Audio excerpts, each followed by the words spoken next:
If you would you walk us through a typical day for you? Yeah. Great.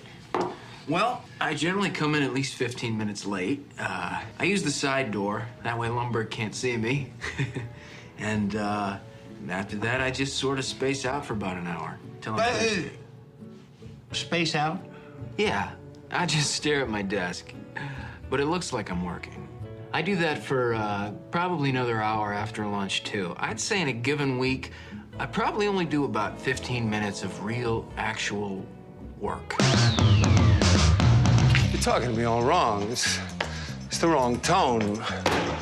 You do it again, I'll stab you in the face with a soldering iron. Uh-oh. Sounds like somebody's got a case of the Mundus. You're like a machine underneath, right? But sort of alive outside? I'm a cybernetic organism, living tissue over a metal endoskeleton. He'll keep calling me. He'll keep calling me until I come over.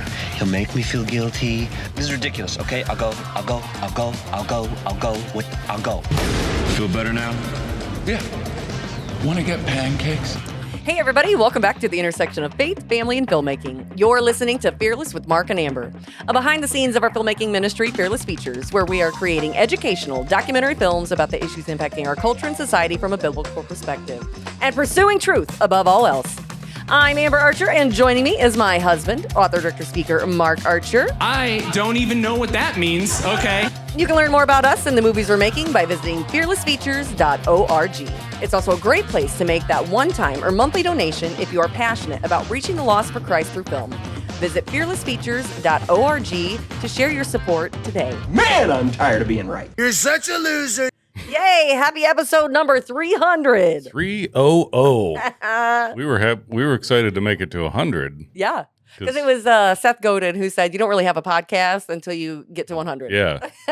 So now that we're at 300, I guess we got a podcast. we're rock stars now. Right? So Okay. Anyway. This keeps getting better on down the line. Yeah. So we have a fun show for you today, and Special guest. special guest Craig Sawman Sawyer is going to be with us after the break. Before CR. Yep. Before CR. Supporting it. Veterans for Child Rescue. Yep. Friend of the show, friend of ours. We love Craig. And but before that, we've got a couple of additional things to talk about Yes. the church. Well, you know, and these are all things that need to be discussed, right? And fortunately, unfortunately, there have just, especially in our lives personally, there are just some things happening in our local area that so many people are questioning, and rightfully so, they should be. And we live in the city of churches. There are endless churches and endless problems. Yeah. Like we said last. And it really stems from, starting to talk about it. And I think it's one of the main reasons that we do share it here on the show. Because the more that people stay silent, the more these things go unaddressed. Yeah. And I think our hearts break for the people who are unaware and are going to eventually come to the same hurt Yeah. that hundreds of others have. Yeah. Thousands around the world. Yeah. Millions. Yeah. I know this isn't isolated, and I'm over the silent generation mentality of, well, these are just things that we keep them inside the church. We don't talk about. Some things you keep inside the church, right? If it's offended by a brother, you take it back to that individual. But for very specific reasons, we're talking about this. We're not naming specific churches right now. That would right now, right now that wouldn't be appropriate at this juncture. But a lot of them know who they are. You know. If you know, you know. I've called out several churches in my social media feeds, and some people know who I'm talking about, and some people don't. It's not just one church that we're talking about. And one thing I wanted to add to what we talked about last time, talking about church membership, is that it's if you didn't listen to last week's episode, if you'll you're have to at go a back and listen to church it. or you're running a church that has membership, voting membership, it's fine. Church leaders, I'm talking to you. It is incumbent upon you to be honest about what it is. Mhm. Voting members in a 501c3, it's fine, but don't make it into a spiritual issue. Right. That they have to be a voting member to somehow officially be part of the church body. We have debunked that. You have nothing. Bring the scripture. You can't, because there is none. The body of Christ is the body of believers. So just be honest with people. And I can tell you that when a church starts pushing, you need to be a member, you need to be a member, you need to be a member. Start asking questions. Just ask why. The question. I'll tell you why. It's because they're dealing with finances.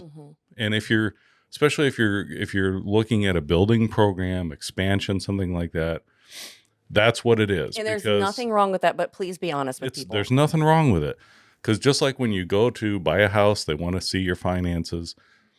If a church corporation, a 501c3, goes to a bank and wants to borrow money for that new building or to add on or whatever, the bank is going to ask, how many members do you have? Well, let's see your balance book. Is it worth taking the risk? Right.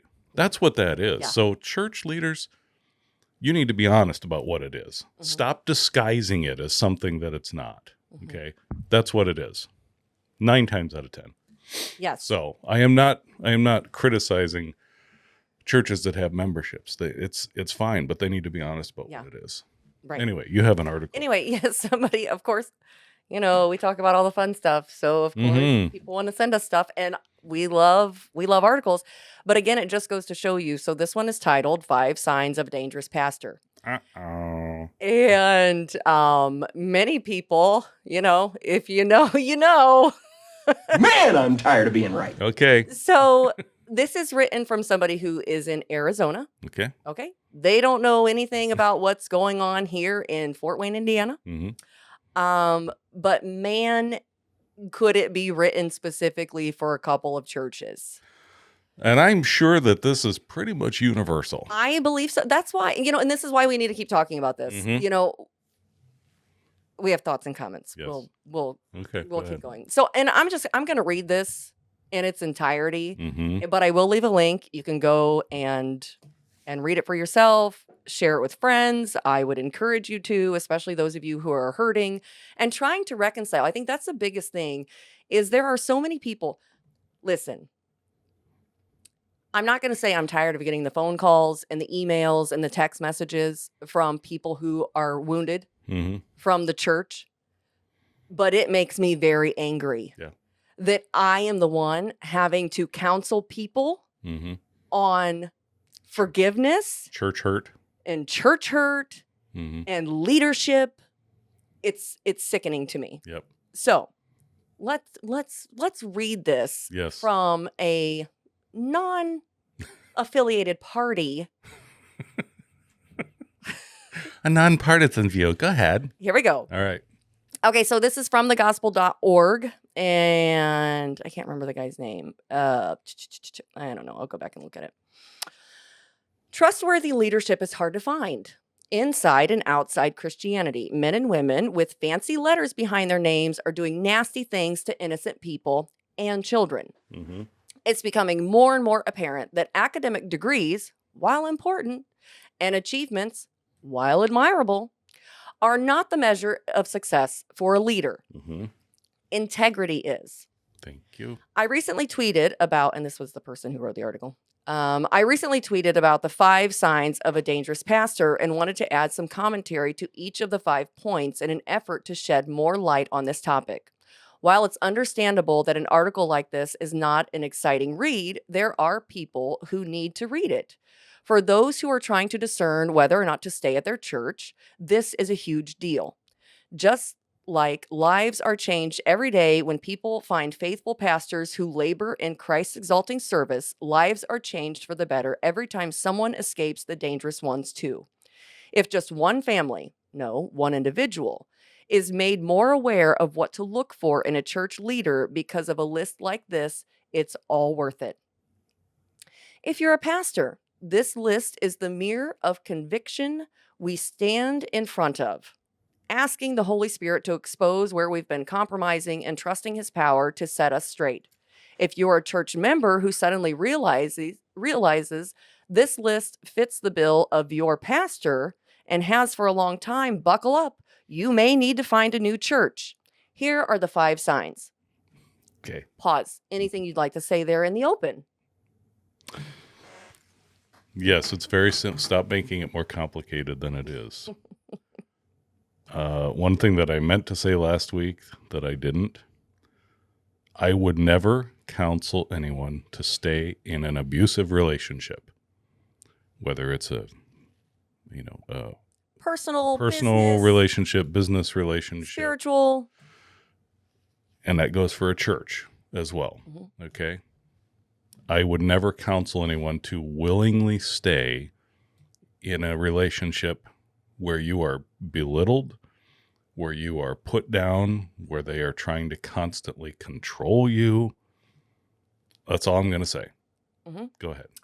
Oh, here are the 5 signs. Number 1, the pastor insulates himself. This is a pastor who surrounds himself with a system of layers, making it nearly impossible to get valuable time with him. Still, he makes sure to appear personable and approachable in public settings. He insulates himself because he's the CEO-minded and deeply believes that the best way to grow the church is to be distant from the people. This pragmatic approach gives him a sort of holy aura as he attempts to make himself a novelty to his followers. Like the Pope waving from an ivory tower in the Vatican City, the pastor who insulates himself can remain godlike status while doing whatever he pleases out of sight. You won't find him doing a whole lot of discipleship. This guy is the show and go type. You see him Sunday, then he's gone. Mm-hmm. You're a loser. Is that the end of that one? That's the end of number 1. Anything you'd like to add there with some insulation? Some characteristics of a pastor like this. They run a very top-heavy organization. Mm-hmm. So they spend a lot of money on a bunch of pastors to surround themselves and delegate to all of these pastors. And then they get pastors, their own assistants, and they spend a lot of money remodeling the church. Hey, and all these other people take the hits. Right. For what's coming down. This is what it's for. This is what it's for. You know, so this is what they're talking about. You know how I understand this? Not because I've been a pastor, but because I've worked in Hollywood. Yeah. This is what Hollywood mindset is. Yeah. I'm going to make myself out to be unreachable. That's why holy aura. That's why they all have personal assistants and managers and agents, and I could go on and on and on. But one of the first pieces of advice that I ever got after I went to Sundance, right? And I'm just a guy, managed to get a film in, we won. Next thing I know, people are telling me, well, producers, they need producers reps, they need attorneys, and you need a publicist. And I said, what is the point of a publicist? The publicist's job is to keep people away from you and to set up the meaningful interviews, to create that aura that you're looking to build, your brand building. If you see a pastor that's doing this, he's trying to brand build. He is no different. If you start to see your church looking a little different. He's also the one who, changes the locks on his office so that only he can be in there, right? Because it is exactly the opposite of an open door policy. Yeah. He's insulating himself. It's not that hard to figure out. Okay. Okay. Number 2, the pastor is threatened by smart individuals. You're such a loser. I know this article, it was great. It was kind of comical to read. But sad, all at the same token. This is a pastor who can't stand educated and discerning people who ask tough questions. He will tolerate some question asking because he's smart enough to appear fair and tolerant. However, you won't find men with a high degree of theological knowledge hanging around for very long. This threatens his pride. Are you threatening me? Instead of receiving constructive wisdom from those who may even be wiser or being open to feedback from people within the congregation, he patronizes those with less experience and demeans those with less knowledge. Respect my authority. This pastor draws influence and power from knowing more than others do, or appearing like he does. Silence! I kill you! I got one sentence. He maintains a long-term following by drawing unsuspecting people he can manipulate. Man, you are one pathetic loser. I'm only at point 2 of this conversation. This is just I know these people because I was these people. The only difference Such were some of you. The only difference was I was not in the pulpit. You are not fooling anybody, bro. No. Not at all. Hey, what happened? Go ahead. Okay, point number 3. The pastor punishes those who disagree. This is the fun one. Wait, hold on. Oh, okay. Respect my authority! Okay. Crush your enemies. See them driven before you, and hear the lamentation of the women. Go ahead. Okay, this is the pastor who creates a punitive culture within the church. This church becomes a place where it's the dogmatic pastor's way or the highway.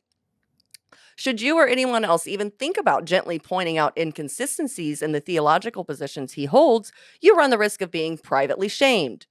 Think about addressing something unbiblical or unethical within the church, and you run the risk of public retribution. For staff members, this means the loss of livelihood.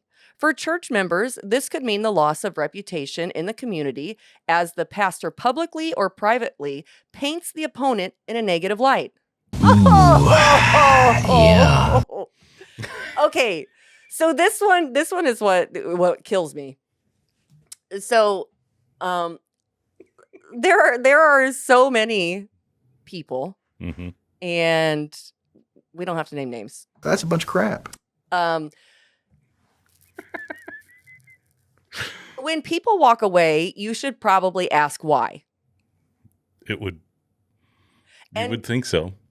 And not to assume, because I think that's where the feedback right now is, and some of the people that we're trying to help.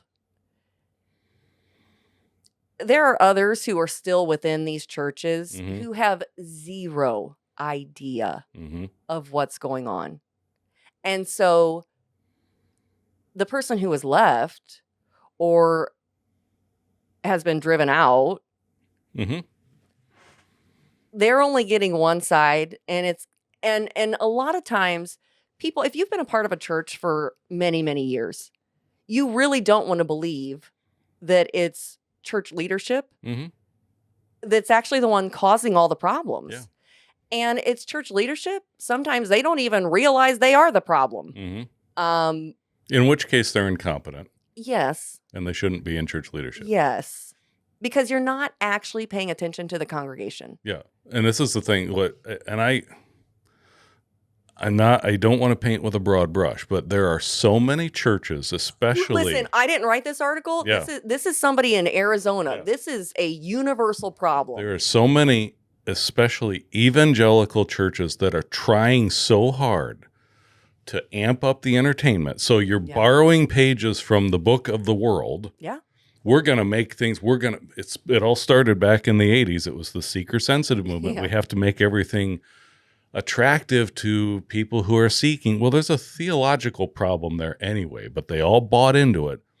Now we have an entire generation of consumer Christians that want to be entertained. And so they shop around for the best entertainment. And what they find is you're all playing the same songs. You all have the same sound and light show, right? So you would think that churches that are obsessed with income streams and customer satisfaction data would care. They would take a page from the book of, hey, if you've lost a paying customer, I mean, I'm just going to be brutal about it. That's how they treat people. Yeah. If you've lost a paying customer, you'd want to know why. If you're in this kind of church, especially. But if you're a church that treats people like cattle, like they're paying customers, paying members of the organization, and they leave and stop paying, and you go, I don't care. Well, then you've shown yourself to be incompetent and stupid. Fool. I mean, just dumb. That's a bunch of crap. Go ahead. Okay. So 4, the pastor is obsessed with his own vision. Back off, man. I'm a scientist. This pastor knows exactly what he wants, and his will, God's will be done. That is not correct. You may hear this pastor say something like, I started this church and this is how it's going to be, or this is my church and no one is going to take it from me. Those exclamatory statements may seem shocking, but they are not uncommon. So is all, quote, vision bad? No. It's actually beneficial when a leader has a plan for the future of a church, but all a pastor needs to say about his vision is that his vision is to do what the Bible says to do. Unfortunately, many churches only hire people if they sign on to serve, quote, Pastor Steve's vision or Mark's or Jim's or Greg's. Guess what? The church has nothing to do with a man's vision. It's about Christ. No church growth book can change that. No advice from a pragmatic guru can change that. And no amount of pastoral kicking and screaming can change that. The church belongs to Jesus. You're a loser. Yes. And please, can we stick to the scriptures and stop with the self-help books? I remember a particular pastor, a past pastor, declaring to the entire congregation, you didn't hire me just to be your pastor. You hired me to be the visionary. The visionary. And this is the same pastor that was overheard walking through the church lobby saying, I'm going to bring this church back. Yeah. Okie dokie. You're a loser. Okay, go ahead. Okay, number 5. We are wrapping it up here at the end. Okay. So the pastor twists the Bible to fit his own rules.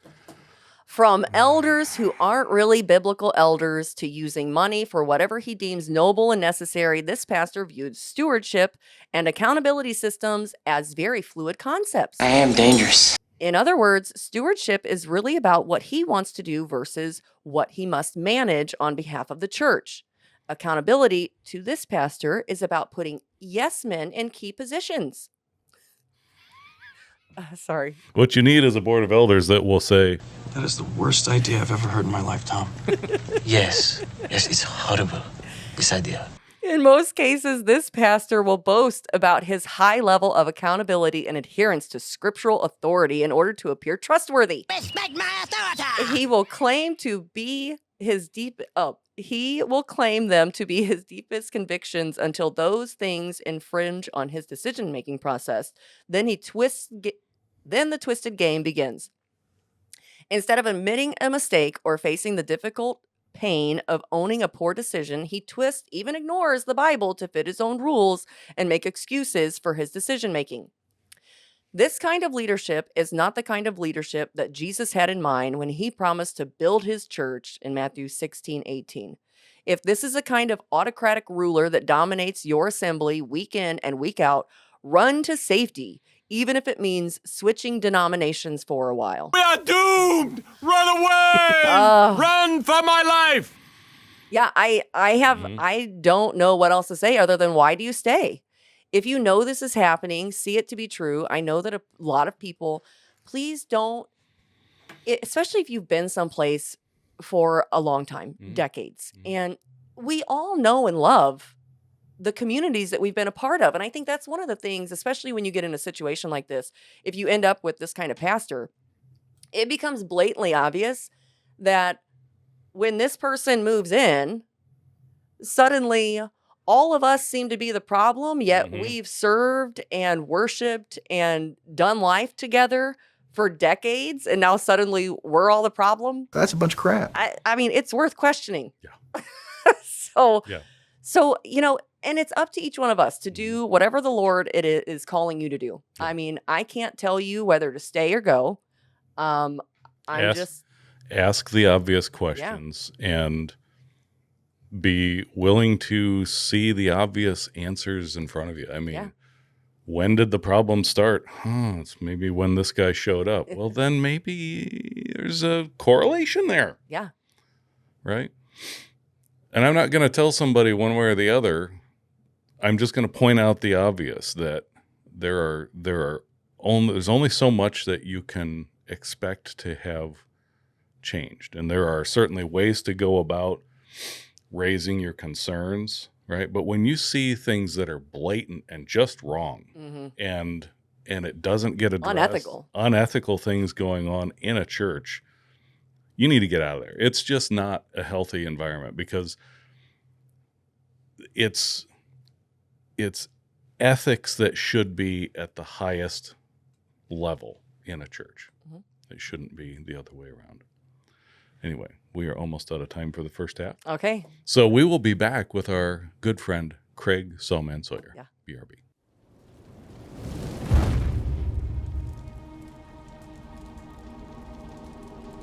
Sexual predators and comprehensive sex education both break down inhibitions. That's what they start with. They also gain trust with the child and then slowly start to get them towards sexual activity. Anything goes. You are teaching children adult child sex, you're teaching transgender issues, and children are moldable and influenced by that. They said, okay, now we need you and your team to be able to explain what homosexuality is to a 4-year-old student. To introduce this kind of material at that age, frankly, it's child abuse. You're going to teach our children that it's okay for any two children of any age, of any sex, to have sexual intercourse with each other as long as two components are present. One's using a condom and they both give consent. Did I hear that correctly? It's not a neutral venue. There's no such thing. Okay, the schools are doing your job. They are discipling your children, but they're not discipling them in the faith of Jesus Christ. It's only the exceptional child that even survives that system. Most do not survive, most have not survived. They believe that children are sexual from birth and that they deserve and have the right to be sexually active and to seek sexual pleasure. And if anyone is stopping them from that, then you are judging and oppressing them. Even kindergarten now, they're wanting to teach them more and more perverse information and acts and put that into the children's minds.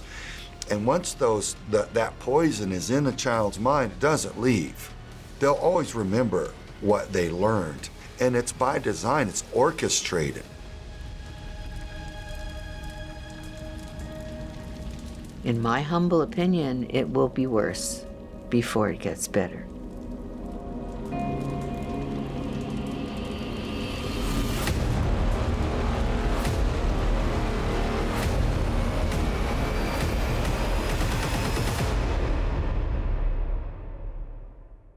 Well, Craig, thank you so much for joining us on the show today. It is awesome and such a privilege to have you and just to see you and speak to you again. We haven't seen each other since The Mind Polluters when we were recording the interview for that because we wanted to include what you've done in your field with V4CR and Contraland. So can you just introduce yourself to the listening audience, the video audience, and just tell them a little bit about who you are and what you do? You know, I'm a veteran of military special operations, SEAL team, and federal law enforcement as a federal criminal investigator in the Federal Air Marshal Service. And I did 10 years of high threat mobile security in the war zones for the Department of State and our intelligence community, protecting their high ranking officials, moving them around the war zones. And I learned about child trafficking 10 years ago in Houston, Texas. And it was a friend of mine from the intelligence community that let me know that child sex trafficking had become really, really pervasive there in the area that we had grown up. And it was very upsetting to me. And I realized that I had to fight it. And I had been to 60 countries around the world by that time. And I felt duped. I felt like, I'd been sent away to defend the people that I love here against a boogeyman that may one day come here, while all along the boogeyman lives here and does the worst harm to the least worthy of harm, the least deserving of harm, the little children. Once I started understanding that, I thought, okay, I got to fight this. And the way that I decided to fight it was expose it. We're called to expose evil. And that's what I decided to do. And the documentary Contraland was my method through which I intended to expose that evil. And as I set about trying to make that documentary, I learned that this world, this fallen world, is not open to having that information disseminated to the populace. And I ran into all kinds of buffoonery and hostility and antics to try to keep that information from the people. And then that's become my life's calling now. I'm full-time in this fight. I founded Veterans for Child Rescue, a nonprofit org, just to rally the funding to make the documentary, to alert the people, to stop the harm. And we started running joint sting operations with law enforcement, and we arrest a bunch of the predators and stop them. And we do a radio show, a television show, and public speaking, and all kinds of other things to alert the American people to what's going on against our children, so that we can rise up culturally and change and put a stop to it. So that's really who I am. And you know, it would be negligent not to say this. In confronting evil, I realized I had to be very close to the Creator to have any authority, any power to break this veil of top cover and protection that the wicked have in their what they do to the children. Because for them, it's spiritual. They're Luciferians. They're scumbags. They would literally worship evil, and that's why they harm the children. And I was told by an agent that was experienced in this, Craig, you're not going to get but so far with your badge and gun and conventional investigation techniques. You're going to have to figure out how to breach this spiritually. So I knew that he was right, and I began trying to grow spiritually. And then after interviewing many, many survivors of satanic ritual abuse, started learning more and more of what the scumbags do to the children and how it literally spiritual it is for the ugly ones. Just have grown very close to King Jesus. And it is real. Evil is real, and the forces of good are real. And if you want to overcome evil, you better have a higher power, and that's the Creator of everything. So Jesus Christ and I have become much, much closer, and I'm pursuing him with all that I'm worth. Yeah. And that's been my journey, and I'm celebrating it and growing and learning. And there's a lot of humility, and I'm being humbled and as I learned, and I'm thankful. I just walk in gratitude now, and I realize God doesn't need me, but he's allowing me to serve, allowing me to fight. But the battle is his. So all of that is who I am and where I am on this planet right now. Yeah, and what's so amazing is you freely share in that, and just knowing that we all have to start somewhere. It's not like we wake up one day and suddenly we're instantly connected to the Lord in such a spiritual way that we can, overcome anything. No, that's not the way it works. Even people who are former addicts or alcoholics or whatever it is, I mean, you need the Lord as your base and your foundation to overcome whatever vice that is keeping you. So yeah, a lot of times it takes being humbled to realize that you need your Creator, who literally is the breath in your lungs. You can't even breathe. You wouldn't even exist into the next microsecond, except he will you to exist. Once you comprehend that, you don't have any problem kneeling before the Father, even getting on your face. That's right. And yielding, and then you can move. Yeah. All he needs is a willing, obedient vessel in us, and then he can do great things, but we have no power on our own. So that's the key, is really first realizing that before you can be of any use to his kingdom. Well, and what's so cool is, cool, I say cool in a loose term, I should say, is, you have been literally a soldier on the front lines physically, and now a soldier on the front lines spiritually.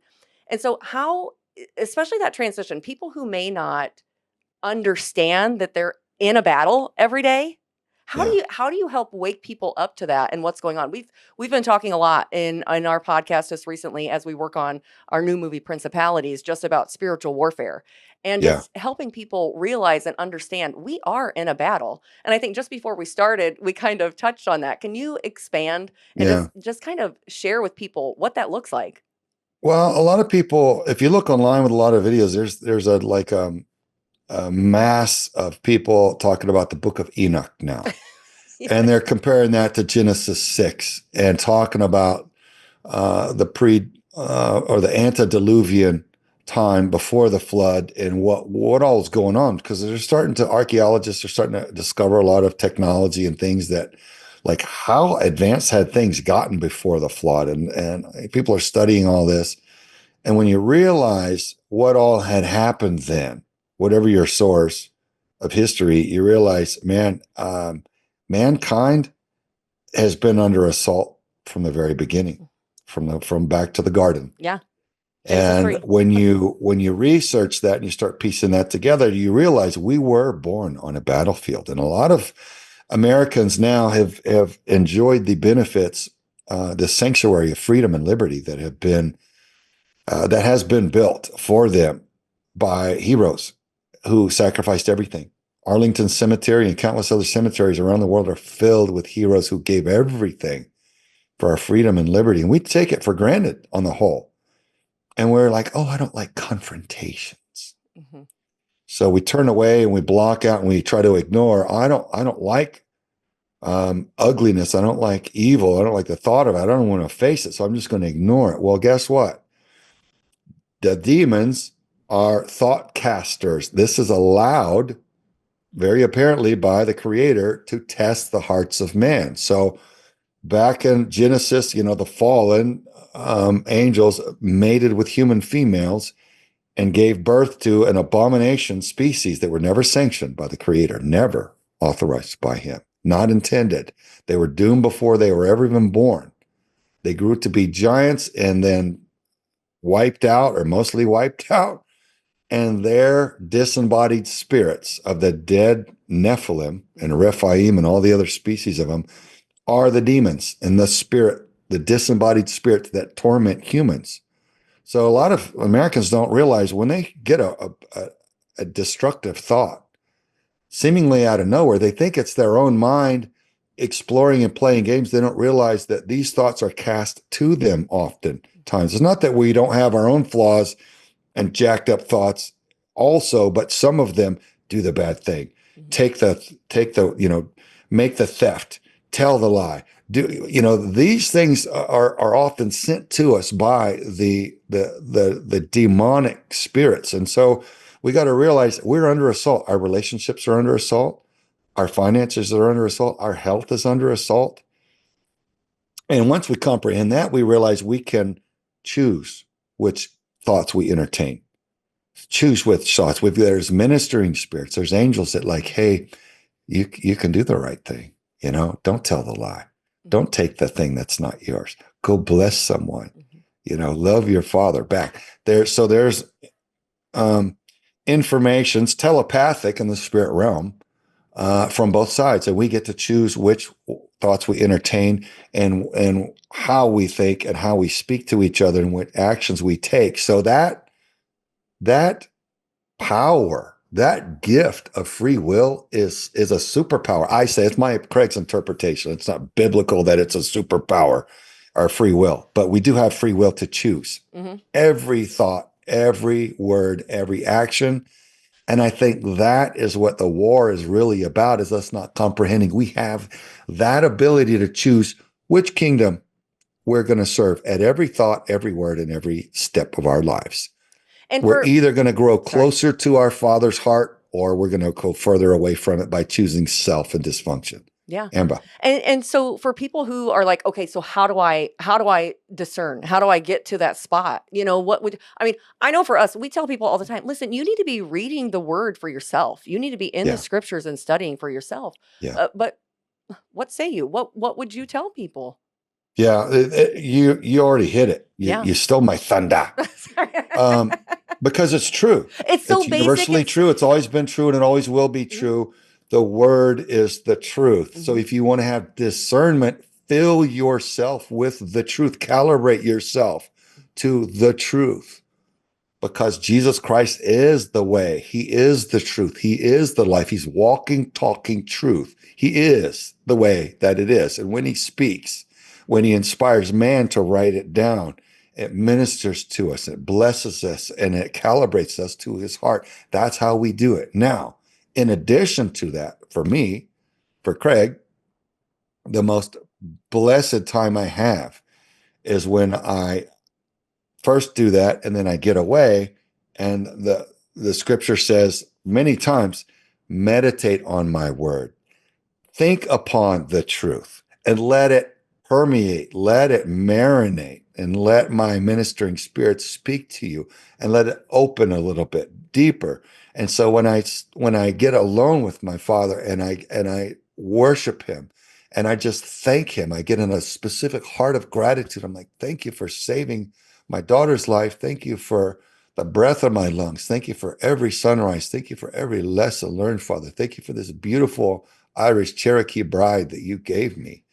Thank you for this chance to serve your kingdom. You know, there's like this veil gets opened up and I feel close to him. It's like, I'm not going to use the word magic because it's really an evil word. Yeah. It's a beautiful, sacred gift, this gratitude thing. No wonder he says in all things, give thanks. In everything, give thanks. It's a secret. It's a sacred gift where when we commune with him in that way, Father, thank you. And we spend time in that heart, boom, it all opens up for me. And I feel close to him like this. Yeah. Like he's right in my face, ministering to me. Okay, here's when you read this morning, you read this. Here's what it really means. Here's more. Here, and it opens, and I'm like, oh, wow. Now I'm starting to comprehend what it was like for not only this tiny percent of what Moses had with you, what David had with you, with Noah, and so many others had with you. This opens up. The more time we spend with the Father in that way, the more it opens up and we start to learn, and everything he shares back with you it amplifies what's in his word. He'll never go across a counter to the word that he had written and delivered to us. So that's what it's about, man. That's how you get discernment. To answer your question, it's not like a magic download one day and you're like, you pray, give me discernment, like, boom, okay, now you're a knower and here's the magic pill. It's as you calibrate yourself by reading and consuming his word, and it starts to saturate your understanding, and you read and read all the lessons, and then you marinate on it, and you just praise him, and you just spend time with your Father, Abba Father, in that special place. And it comes and it goes deeper. Through that process, your discernment is honed and sharpened and deepened and empowered. So that it's the process. And it's we're discipline. in a journey. Right. Yeah. And it's discipline. You have to be disciplined. It is a discipline, very much do so. that. You know, because there's every distraction that will, hey, look over there, squirrel, butterfly. Hey, phone's going to ring, door's going to ring, boom, boom, boom, boom. Someone's going to try to hit you on the road, beep, beep, beep, beep. Like a pinball in a pinball machine. Distraction is, this came to me in prayer, distraction is a deliberate tactic of our enemy. And it is brutally effective. It is stunningly absolutely effective. It's been effective in my life.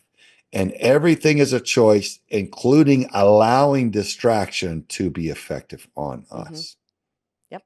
So there's a discipline right there, deciding not to allow distraction to stop you from your dedication time, from your prayer time, from your work, whatever it is, your family time, whatever it is that you believe you need to do to develop yourself and improve yourself and purify yourself.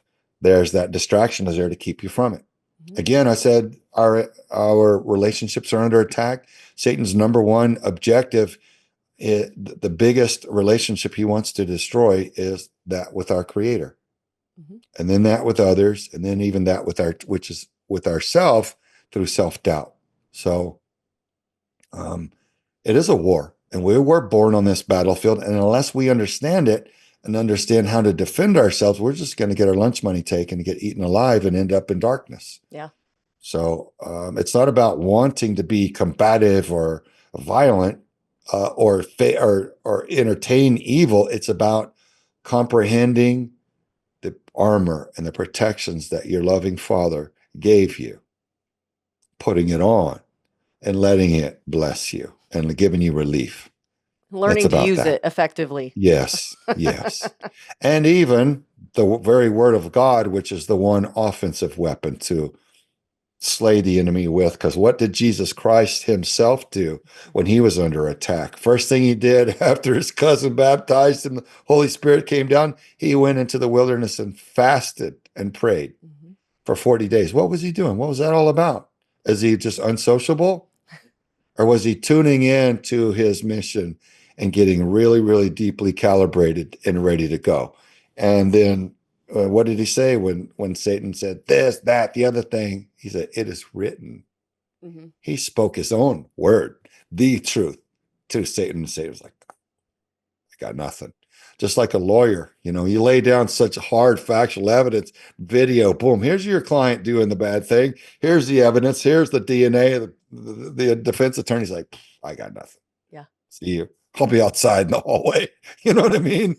So anyway, yeah, there's that. In the first half of the show, Mark and I were talking about that we were going through an article because there's so much going on just in the churches especially, and just loving people for who they are and how the Lord has created everybody individually to be one body, many parts. We all have a job to do. Unfortunately, our churches are under attack.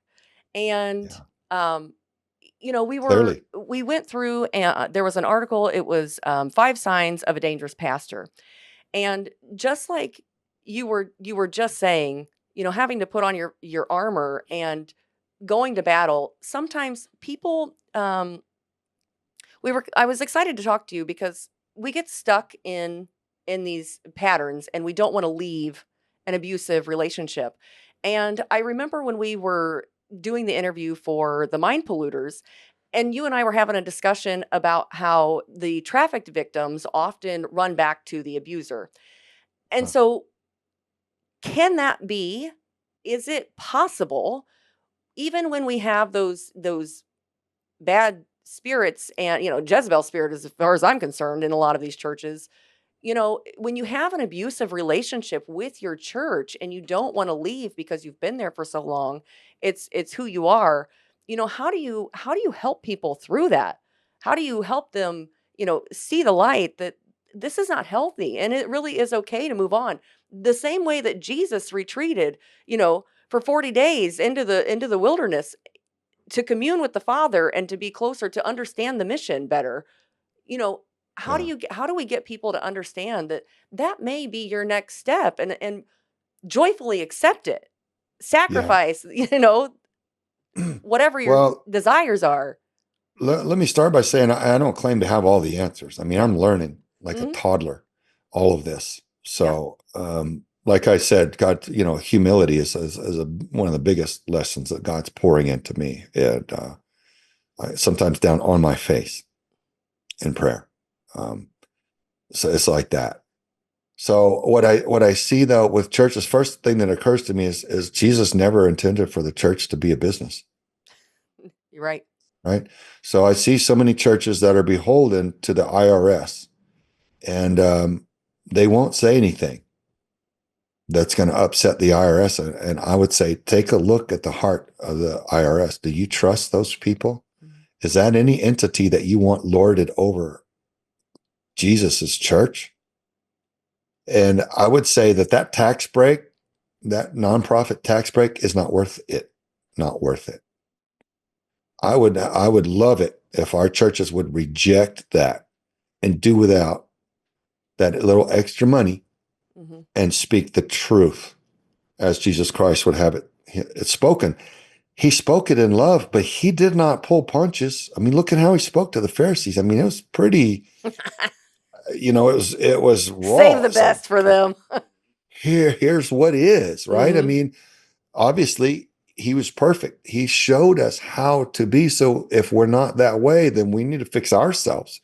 So I would say any pastor, if he loves his flock, he wants them empowered with truth and shouldn't have any problem with them going and hunting around and visiting other churches to see where they feel the most at home, the most ministered to, the most blessed, the most fed, so that they are strengthened and can go then minister to others. And I think so many just go and they feed from the trough. They get fed and then they sit home, or they don't minister to anybody. So we're meant to go out and share the good news. Don't just, harbor it. Don't just hoard it. That's not what was intended. The same thing with wealth. When he blesses us, we're to give it and share it. That's what it's for. So I'm learning these things, and that's what really occurs to me. How do people, how do these churches get corrected? Man, I think it's really in realizing, look at the Black Robe Regiment back in the Revolutionary War. I mean, the pastors were such strong speakers of truth. They were really encouraging and inspiring the American people to stand up and defend their freedom and liberty. And that seems to have been largely lost. And a lot of people call our churches, sugar frosted gospel or milk toast, and names that describe weakness. And so, why is our church weak? I think it's because they seem to be serving the business or serving the dollar. They're worried about the numbers of people in seats because they're worried about the number of dollars tithed and how many programs and all that. And I would just encourage a refocus on souls. Just let it be genuinely about souls and truth, and get the IRS out of it, get the federal government out of it, because I see utter wickedness there. And, churches don't talk about porn enough.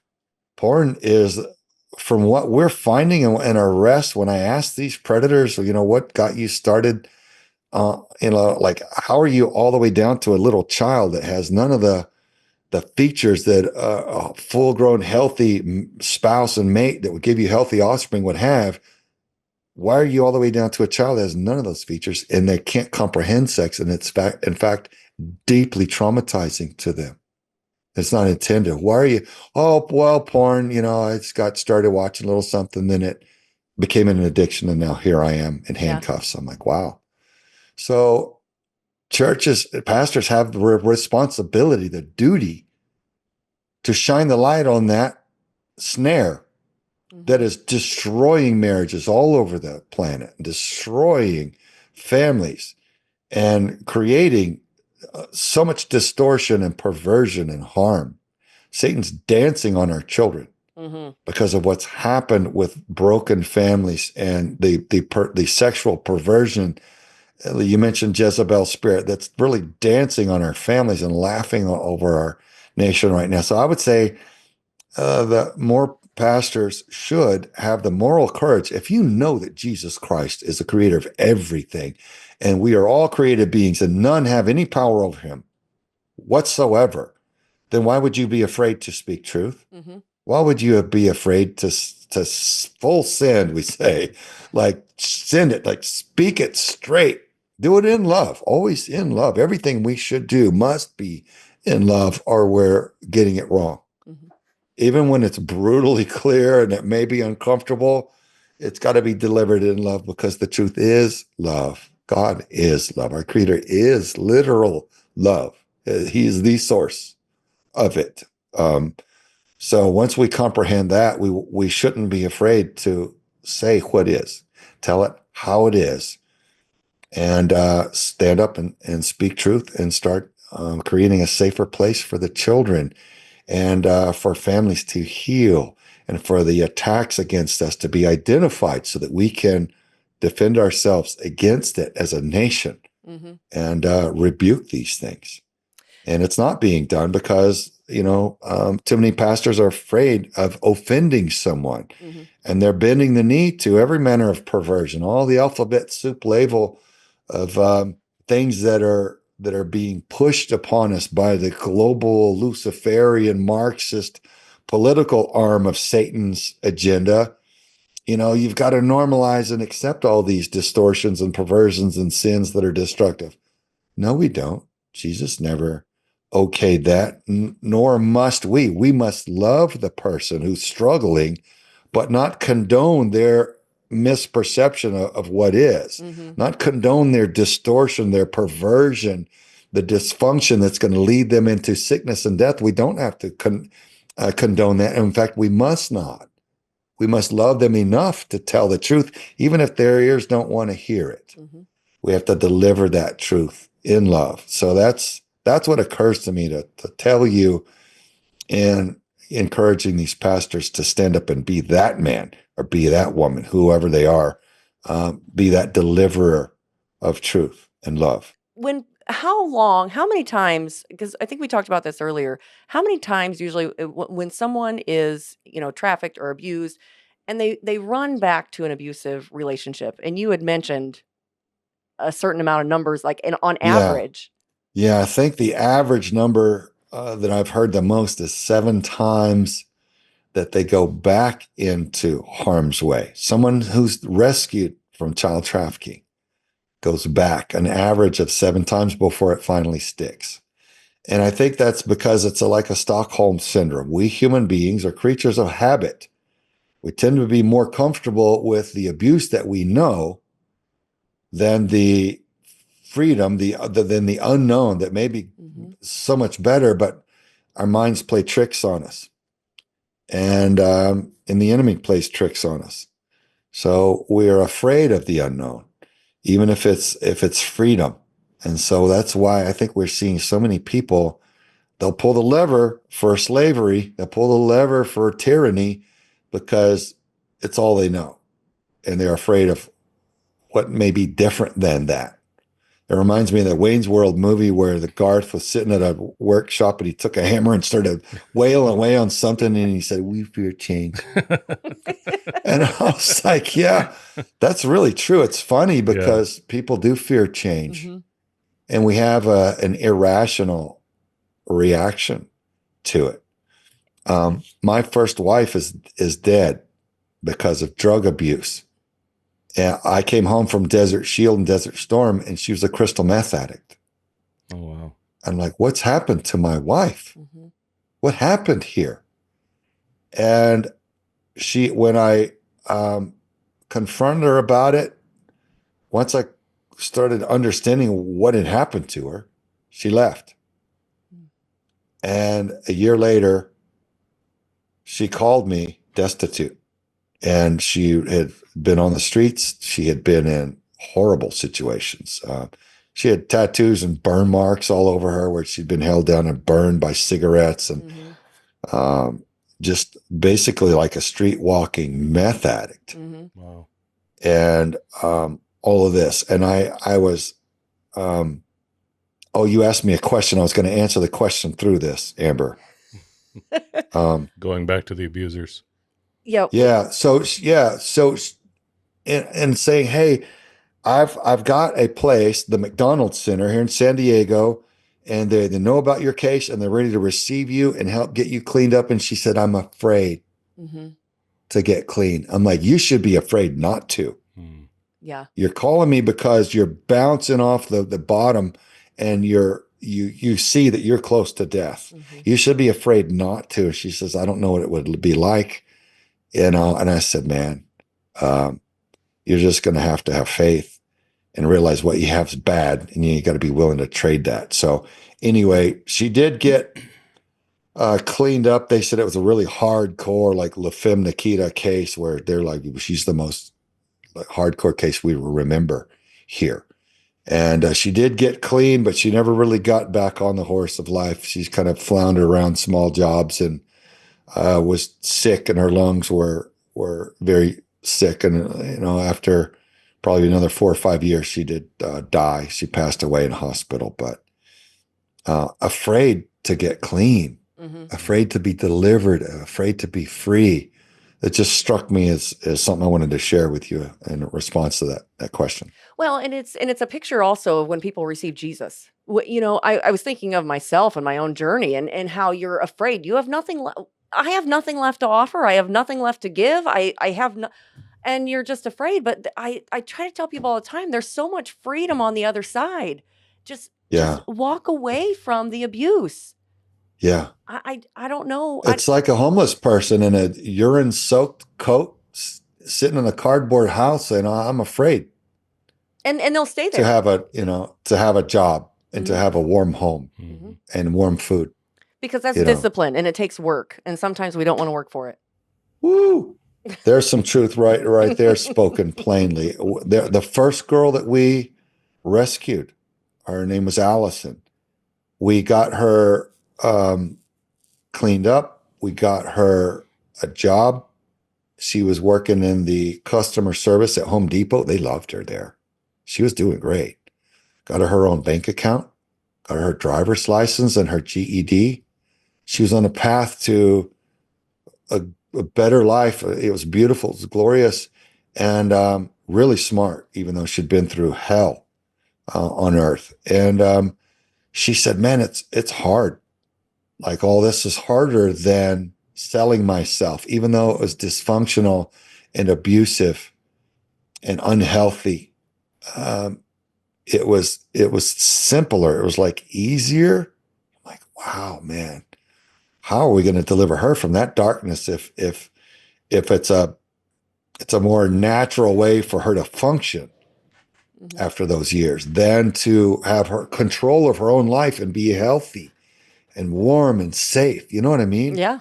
Have nobody beating on her, nobody just abusing her, and all the toxins and everything. It just struck me as like, man, how tragic.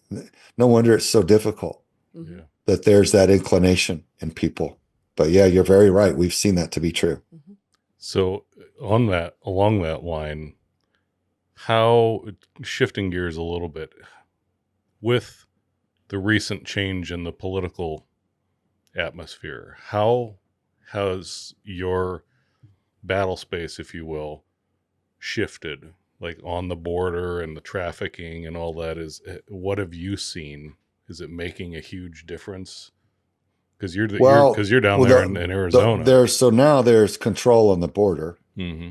That's a pretty big thing. Yeah.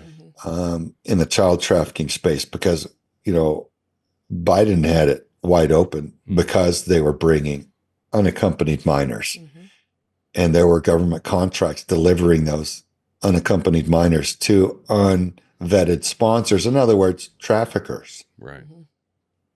So the government was literally conducting child trafficking under the Biden admin. Just horrific abuse of our tax dollars, along with human beings, the little children. So that has changed, thank God. We've gotten a couple more law enforcement agencies more willing to run counter-trafficking operations now. So I think once they see that the words are being backed up by this administration, I think the courage to stand up and fight back will increase. And I think we'll see increasing operations against child traffickers and child predators. So right now, it's still early days. People are waiting to see. But there is a resurgence of hope. But I think people are cynical after being lied to and abused for so long. They're kind of waiting to see if it's backed up. And they're waiting to see a bunch of arrests inside the FBI, inside the CIA, because we've been watching the congressional sessions and seeing them caught, lying to us, betraying us, committing treason against the American people. And no arrests have been made in those key agencies yet. No firings to any degree have been made yet. So they're waiting to see, is the swamp going to be drained? And is the law actually going to be enforced? And if so, I think we're going to see an opening of the gates of a return of legitimacy and enforcement. Right now, people are like hopeful, but it's a wait and see attitude. Yeah. It's like the Epstein list. Yeah, the Epstein list. We were told that on day one, Kash Patel said, day one, you're going to have the Epstein list.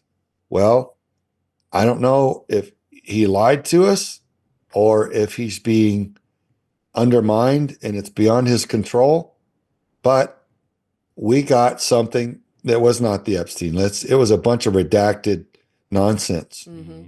So he has not delivered on that promise. So whose fault that is, I don't know. I have confidence in him. He sounds like he means business, and I have a lot more confidence in Dan Bongino because I have a better sense of who Dan Bongino is personally. And I have every confidence he wants child trafficking broken, and he wants the FBI restored in its honor and its legitimacy from the corruption that it fell so deeply into. So we'll see. And I'm continuing to pray and support and hope that that bureau and other key agencies are restored, and then help this administration drain the rest of the swamp. Yeah. But we're saturated with corruption right now at the highest ranks, and that all has to be undone. We can't restore our nation with traitors and all these key agencies. It won't work that way.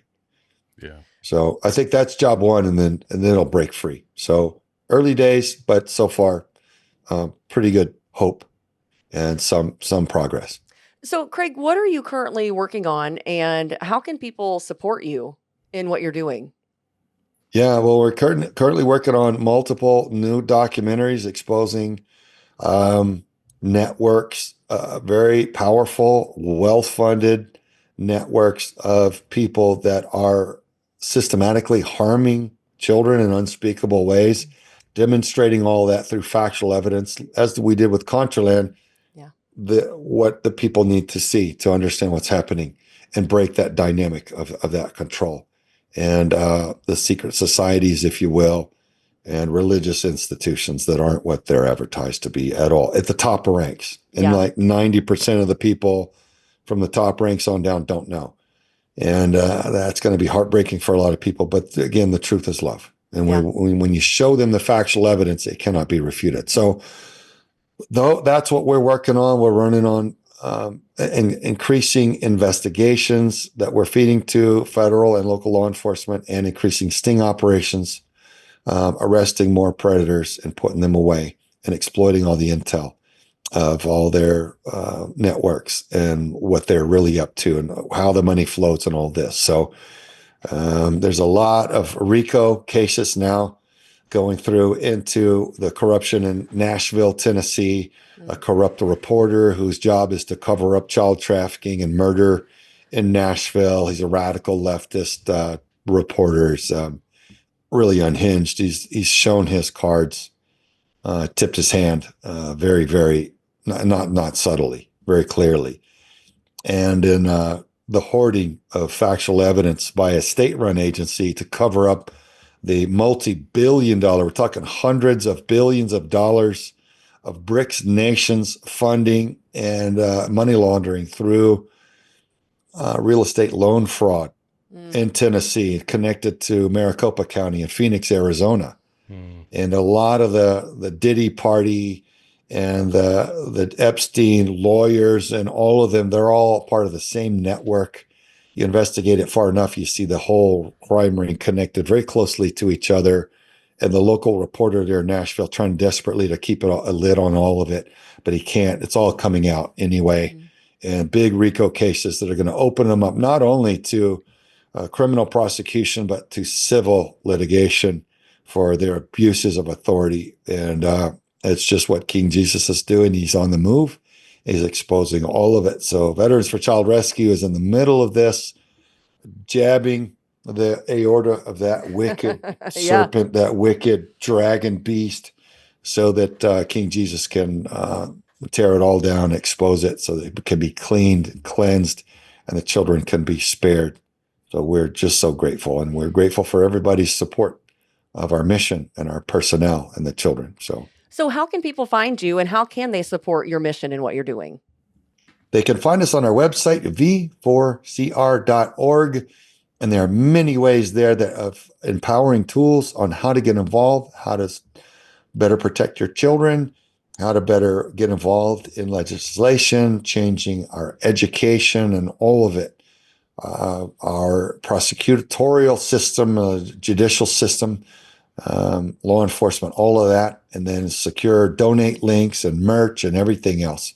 And please, everyone grab our Risky Roast coffee, which is awesome. And I just had some while ago. I'm probably going to go back and have some more. That's right. After this.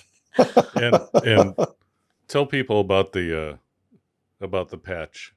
The Kingdom Servant patch. Well, what that Love is, it. It's the kingdom of heaven. It's the Holy Trinity. So the Tetragrammaton, which is, let me see if I have one right here close by. Anyway. Mark, you can put yours up to the screen. Take it all. Here we go. Yeah, I'll put it up on the screen. So it's Yahweh, the Tetragrammaton in Hebrew. That's what that says. It's Yod He Vav He, and the sounds that those characters make is E A U A. If you blend it together, it's Yahweh.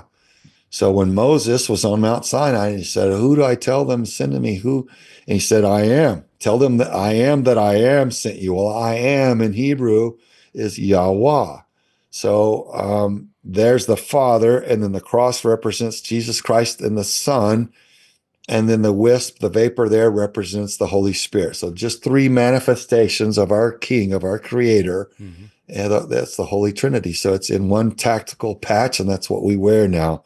All of us who love Jesus Christ and serve him, that's what we wear on our tactical uniforms and our hats now, because it just represents his kingdom in one glance. And all these different spec ops units and nonprofit orgs who are faith-based that love Jesus are adopting that logo now for that reason. So yeah. Including Fearless Features. We love the logo. Right on. The shield. I showed it to some buddies of mine. I said, this is like the modern day version of the Templar cross. Yeah. Well, I prayed over it. I'm like, Father, what is something that would honor you, to be pleasing to you, that we could have? And that's what I ended up with. So that's awesome. I hope he's pleased by it. It sure feels right. Yeah. Well, Craig, this has been an awesome conversation. We have so enjoyed being with you and you taking the time out of your busy schedule to be with us, because we love you, brother. And I love you guys and appreciate you so much. So thanks for covering this topic. Yeah, thank you. Until next time, march on, Saints.